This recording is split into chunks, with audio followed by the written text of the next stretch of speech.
મહીસાગર જિલ્લામાં ખેત બચાવ કાર્યક્રમ હેઠળ ખેડૂતોને પ્રાકૃતિક ખેતી અંગે માર્ગદર્શન આપવામાં આવી રહ્યું છે।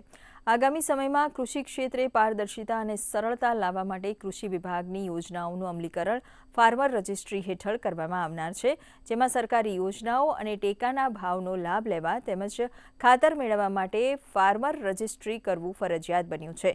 ત્યારે જિલ્લા ખેતીવાડી અધિકારી જગદીશ પટેલે તમામ ખેડૂતોને વહેલી તકે ફાર્મર રજિસ્ટ્રેશન કરાવી લેવા અનુરોધ કર્યો છે।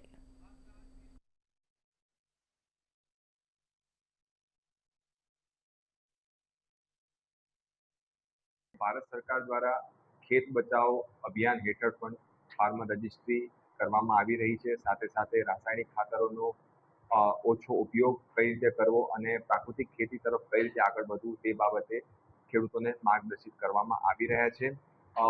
ખેડૂત નોંધણી એટલે કે ફાર્મર રજિસ્ટ્રી હવે પ્રત્યેક ખેડૂતે કરાવવી જરૂરી છે। આગામી સમયમાં ખેડૂતોને રાસાયણિક ખાતરોનું વિતરણ તેમજ ટેકાના ભાવની ખરીદી આ બંને બાબતો ખેડૂત નોંધણી એટલે કે ફાર્મર રજિસ્ટ્રી સાથે જોડવામાં આવનાર છે।